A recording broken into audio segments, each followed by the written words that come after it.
Hello everyone and welcome to a new video. Today I am going to film my monthly favorites and this is for the month of August. I'm like all the way into September and you expect me to remember anything about August? Funny. First of all, it's so annoying that you can't see my t-shirt because it is murderish and great.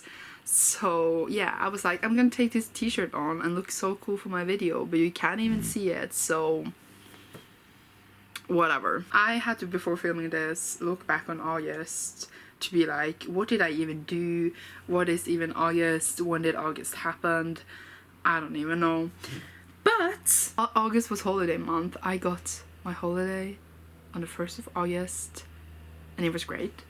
I then did nothing for almost 3 weeks and then I then went to holiday with 2 friends that came from Norway. As you're watching this, both of my holiday vlogs should be off from Kyoto and Tokyo. I had a great time, even though like I fell and sprained my ankle and I died of mosquito bites that like became like blisters and it was super gross and they itched like crazy and I wanted to die. Other than that, I had a great time. What did I read in August? What did I do in August? Oh my god, my best friend is calling to me saying that Pikachu is here in Pokemon Go, so I have to catch it. I did start playing Pokemon Go when I was traveling, if this is relevant for this video.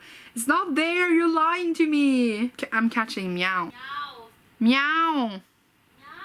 Meow doesn't like me. Pikachu is not there. You just trolled me. Look, there's no Pikachu. There's nothing. We'll trade. I have Trade? Excuse me, you're taking my fluffy cloud thing? Oh my god, I have Pikachu. I'm gonna call it Erica. Oh my god, it's here now! Are you kidding? Greatest moment of this video was me getting a Pikachu twice. Pokemon Go, go, go, go. All my friends were playing Pokemon Go and I was like, why? Anyway, my favorite book for this month was by Assassin's Quest by Robin Hobb.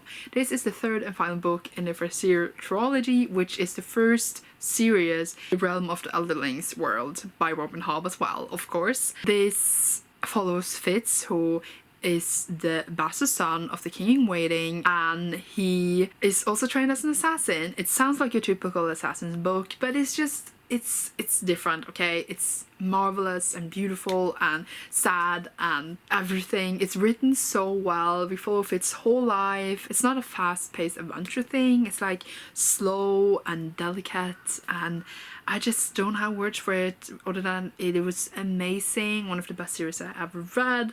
My favorite, and I gave this 5 out of 5 stars, obviously because it's in my faves. But like, I like the first book a lot. The second book was one of my favorites last year and the third book does not disappoint. People say that they don't like the third book that much, like it disappoints like as a final in the series, but it gave everything I expected it would give and like the conclusion I wanted, so I just loved it. It was sad though, but it really it was beautiful. I recommend this so much. I feel like as a fantasy it is very complex and just everything I want, and just other fantasy intimidates me a lot, but it pays off a lot too. So again, just recommend this over anything and I enjoyed it a lot. Other favorite this month, Frankly in Love by David Yoon. This follows Frankly, who is a Korean American, and his family is very old-fashioned, traditional and kind of racist, and they want him to date a Korean girl, but he falls for a white girl. They start going out, but to keep a secret that he's going out with a white girl, he starts to fake date another Korean girl that he's known all his life so that they can see other people but pretend they're dating each other. That is like the blurb you will get from basically everyone, and also like the publisher I've been pushing, but the book is just about so much more than that. It's about having an Asian or something else identity, and also just about family and friendship and love and, as I said, identity, your racial identity. And it made me really relate a lot to a lot of things he was talking about as an Asian myself, and also a lot of things that I couldn't relate with as like a really strict Asian family because my family is white. I knew I was gonna like it and I did enjoy it a lot. However, I had like some troubles with the writing, but Considering that I didn't like the writing, but I still enjoyed this book so much and would recommend it to anyone, does say how much I actually enjoyed this book. And yes, I was crying in the end because, yeah, it does start out with the fake dating, but when you read it, you realize that that's actually not the focus of the story, even at all. Like, it's not even there for that long, and I appreciated that. I liked where the story went from how I expected it to go. So again, really, really recommend. It is out now. It was out on the 10th of September, since I'm filming this long after August. It is out now, and I also have a full review of it where I basically say everything I just said, just a bit longer, plus with quotes and stuff, and I will link that down below together with my traveling vlogs. Yay. And since I also had holiday in August, I watched a lot of things with my best friend. I rewatched and watched a few movies. I even watched like after, but we are not gonna talk about that ever. The most important thing that I watched, the best thing I watched, I was gonna say ever, but for a really long time, was Attack on Titan, the last season, season 3 part 2. And it was so good. Let's talk about Attack on Titan. I talked about it a few times before, but like I will never stop talking about it. When the first season came out like years ago, there was so much hype, I feel like, in media in general, where like this is not normally anime centered. Everyone knew what Attack on Titan was and like enjoyed the first season a lot because it was crazy and great and it went viral. But then people sort of forgot about it because they used 4 years coming out for the second season. And I personally let the hype die down for myself as well. I was like, is it really that good? I had a bit of storytelling issues with it, the way we didn't really get any answers and things kind of didn't make sense to me.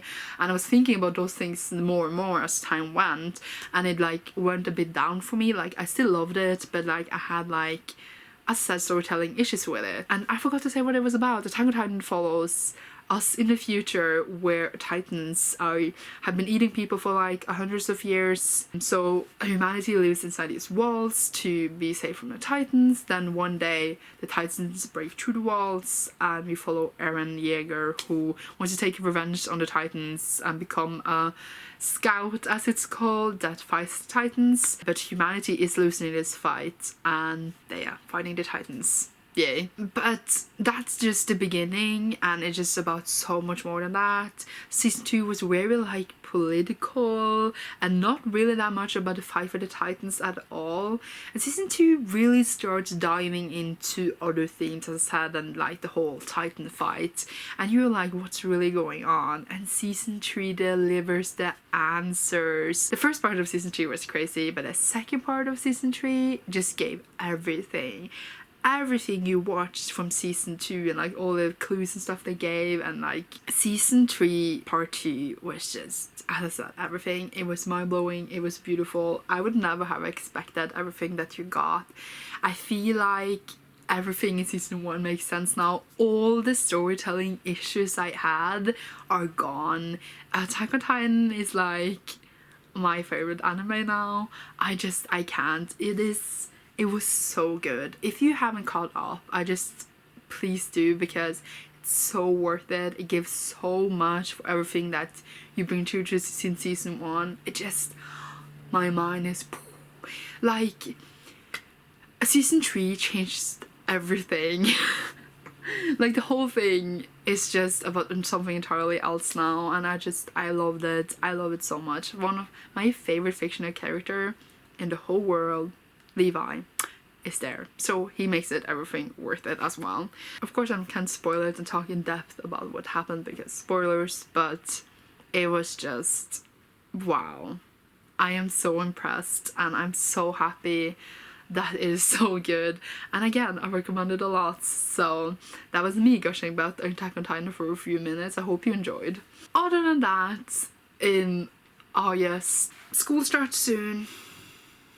Kill me now. Do you have more things to talk about than books and Attack on Titan? And yeah, not really. That summed up my life pretty well. I did watch Aladdin and I really loved it. It was exactly almost like the animation, which is one of my favorites.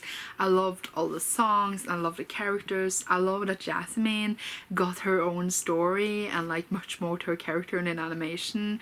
I loved it so much how, as I said, she grew as her own character, had her own song, etc. I really enjoyed it.